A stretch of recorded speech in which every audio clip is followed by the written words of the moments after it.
Isang support forum ang isinagawa sa Toronto para tulungan ang mga PSW, caregiver at IENs na sa pagsisimula ng kanilang karera dito sa Canada.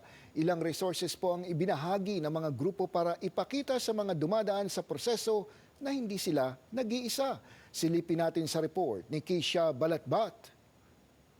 Isinagawa ang isang navigational support forum para sa mga personal support worker, caregiver at internationally educated nurse sa Toronto ngayong Sabado.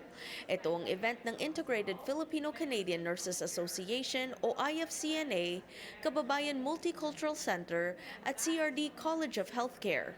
In this forum, dito malaman nila ang needed support for their first time here in Canada. Kung saan sila pupunta, kung anong organization sila makakuha ng support in order for them to navigate the system here in Canada to be for them to be successful here in Canada. Ayon sa isa pang organizer, mahalaga ang mga pagtitipon na tulad nito sa pagbabahagi ng mga impormasyon sa mga bagong dating ng Canada. Maraming pinagdadaanan ang mga caregivers, PSWs, and IENs. And it's not just about getting their license, but it's really about a lot of settlement challenges, right? From adjusting to a new country, from making sure that they have their pathways to permanent residency, from finding a stable job, healthcare, education. And so that's why this is very important kasi this way, this gate can get supports and resources available for them. Aniya, isa sa pinakamalaking hamon na kinakaharap ng mga nurse sa Canada ay ang mahal at matagal na proseso sa pagkuha ng kanilang lisensya. Bagay na nararamdaman ng isang dumalo sa event. It's not really easy, especially na ako, it's really a very new environment.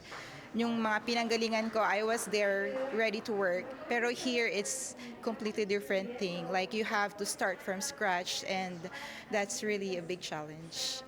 Halos isang taon pa lamang sila ngay sa Canada at ngayon nasa proseso na raw siya ng pagkuha ng lisensya. Dumalo raw siya sa event para makakuha ng payo mula sa mga nurse na matagal nang nandito sa Canada. Before I came here, I was working as a peri-operative nurse with over 11 years of experience. So when I came here, it was hard for me not to go back into practice because that's where I was working all my life. And coming here, it put a stop on my career because I have to go through all these processes. Layunin din ng event na ipaalam sa mga dumalo ang iba't ibang resources na maaari nilang gamitin at lapitan. Kabilang dito ang settlement at employment counseling na hatid ng Kababayan Multicultural Center at iba pa. One of the resources I mentioned is 211 Ontario. So it's a resource website and a number where they can call if they ever need to find community support, social services, government benefits. And that's really a good place to start.